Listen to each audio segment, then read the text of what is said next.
All right.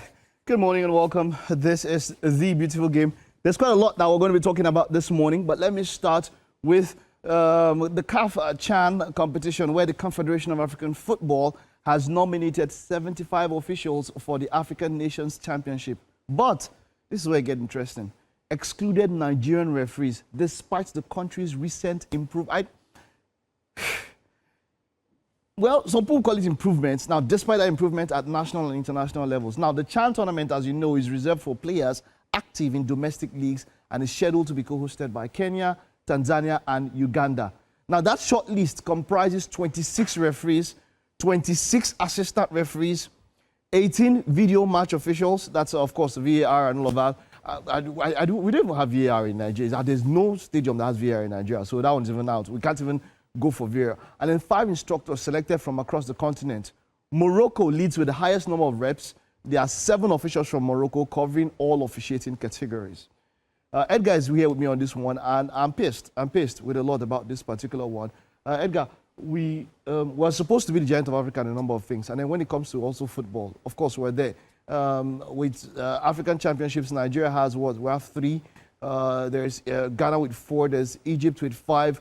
But we're up there when it comes to how we perform in football. But when it comes to officiating, that's where there's a problem.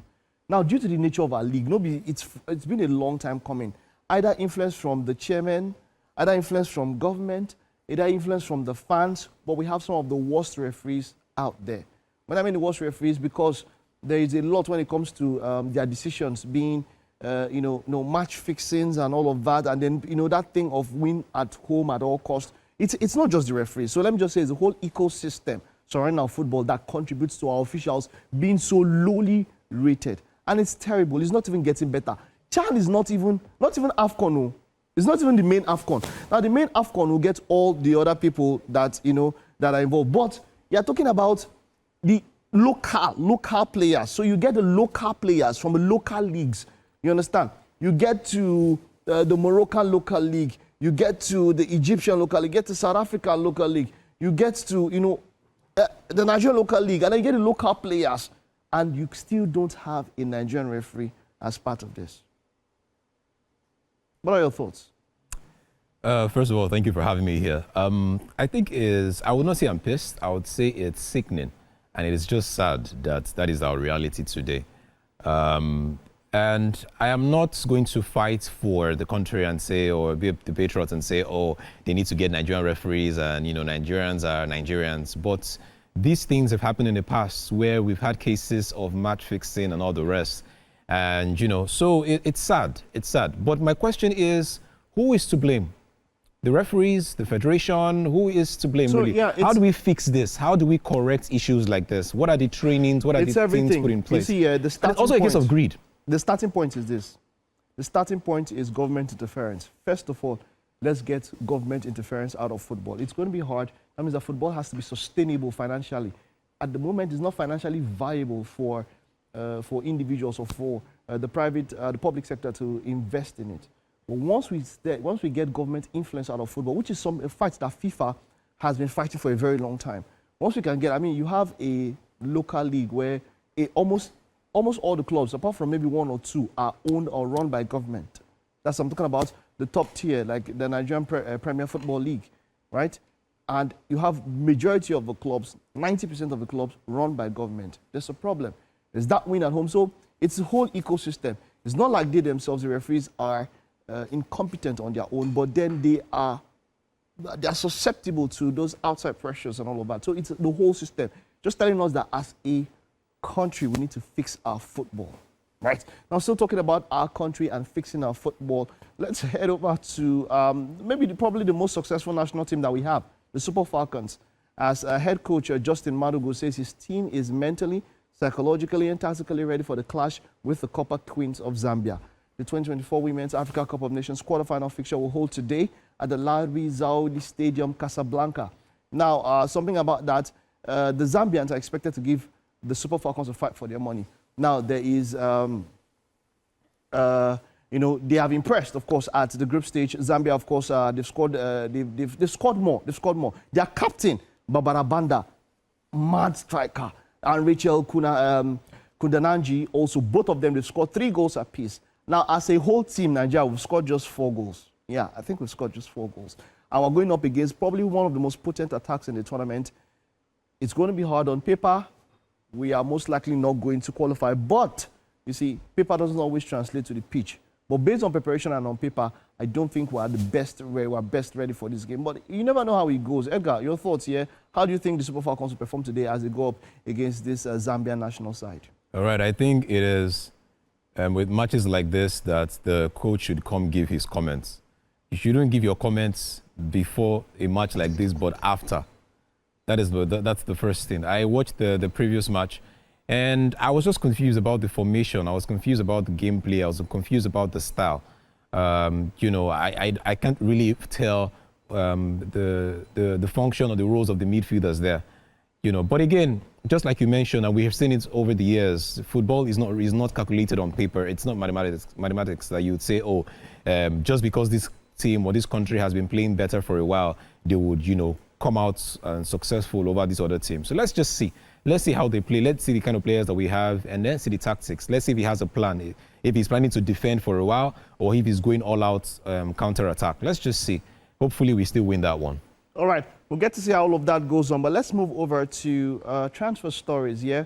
Now, Ademola Lookman is in the news as he has reportedly reached an agreement to join Inter Milan as the Serie A giants intensify efforts to capture his signature. Now, Inter have moved decisively in their pursuit of the Super Eagles star and are prepared to meet Atalanta with a firm proposal. The former RB Leipzig and Leicester City winger is currently under contract at Atalanta until 2027. Now, but both clubs have started talking. Now, despite Atalanta's valuation of 50 million euros, Inter's offer remains fixed at 40 million euros. Now, Serie A champions Napoli say Super Eagles striker Victor Osimhen. We'll get to Victor Osimhen, but let me just get Edgar's thoughts here. We're talking about Ademola Lookman, of course, one of Africa's best at all particular time and all of that. What do you think here? Big move forward for him, moving from Atalanta to Inter Milan? Yes, I think it's big. The only issue I have there is the transfer fee. And that's why I would always advise that players get, you know, better PR. Because what hasn't this guy done in the past 2-3 years? You know, with a player like Lookman, if he was playing for Man City or playing for, you know, even the Chelsea, you're not buying Lookman for anything less than 18 million or even 19 million. But when you say 40 million for someone like Lookman, I don't know. I just feel it's low. It's too small for me. The guy is way, way, way more than that. All right. Okay, let's move on to Victor Osimhen. When Napoli are saying that Osimhen will only leave the club for the quoted fee of 75 million euros. Now, his release clause expires in the coming days, and interested clubs are hoping that Napoli would lower the player's price tag. Osimhen has since fallen out with Napoli's hierarchy and is looking forward to leaving the club permanently this summer. A lot has been said about Victor Osimhen and, you know, where he's going to move to. Galatasaray are looking like the only club. But, you see, there's been that talk about the very big clubs, the Chelseas, the Manchester United, the Liverpools, the Real Madrid. You know, they're expecting that they should come. There remains that question, is Victor Osimhen as good as we really think he is? I'm not saying he's not good. I'm just saying there's a question that we need to look at. Or is interest in him that low from the very big clubs because of maybe his character? Or is it his salary, his financial, you know, what he's asking for? It's one of these things. But the point is that the clubs that we expect to go for Victor Osimhen are not going for him. And as it stands, the best option he has, apart from going to Saudi Arabia, where Al Hilal, of course, put in a record offer for him and said they were going to pay, and they're going to pay him so much money, but he's saying that he wants to stay in Europe. And it seems like he has to just stay in Galatasaray. Yeah, go. Yes, I totally believe that Osimhen would dominate 3 or 4 of the big clubs in Premier League if he was to come to Premier League. He would definitely play over Nunes. He would play over Arsenal's striker. That is, even if they have a striker. He would play over... Would you, let's say, now Arsenal are going for Victor Gyökeres, right? Yes. Victor Gyökeres versus Osimhen. Who do you think is a better striker? I would say that Victor Osimhen is a better striker. He has proven himself in different leagues. Victor. Who's better? Victor. Okay. Victor Osimhen is better than Gyökeres. Both of them are Victor. Osimhen. Osimhen. Is he better striker than Gyökeres? Yes, I think he's better striker than Gyökeres. He has proven himself in different leagues. Okay.